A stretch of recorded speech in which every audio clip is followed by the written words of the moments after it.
El fuego es, químicamente, la oxidación rápida de un material, en el proceso al que llamamos combustión. ¿Pero esto qué quiere decir realmente? ¿Por qué nos da luz, calor, y sus llamas toman esa forma tan característica? Empecemos desgranando la fórmula de la reacción química. Por ejemplo, la combustión de un hidrocarburo como el metano. Este se combinará con el oxígeno para dar dióxido de carbono y agua. La reacción necesita tres elementos: un combustible, un comburente y una chispa. Al ser una reacción de oxidación, es decir, de transferencia de electrones, necesitaremos que una sustancia los aporte y que otra los reciba. Por último, necesitamos una chispa o fuente inicial de calor, para que vaporice el combustible y éste obtenga suficiente energía cinética para combinarse con el oxígeno. A esto se le llama energía de activación. Las combustiones son reacciones exotérmicas, es decir, producen calor, ya que la energía obtenida con la creación de los nuevos enlaces es mayor que la gastada en romper los originales. Una vez iniciada la reacción, este calor hará que se produzca en cadena. ¿Pero por qué esta reacción produce luz?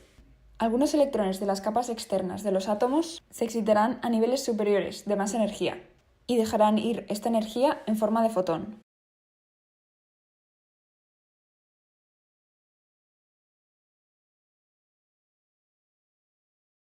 Esta es la luz azul que vemos en la base de la llama.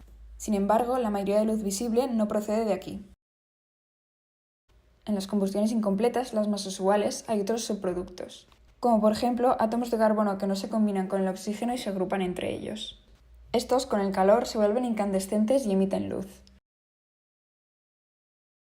En realidad, todas las cosas emiten luz, solo que la mayoría lo hacen en forma de radiación infrarroja, invisible al ojo humano.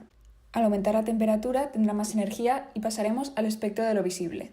Es por eso que la temperatura de un fuego condiciona su color.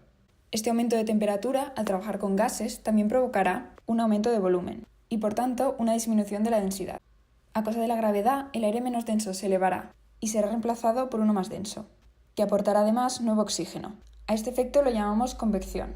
De hecho, donde no haya gravedad, como por ejemplo el espacio, las llamas no siguen una dirección privilegiada y son, por tanto, esféricas.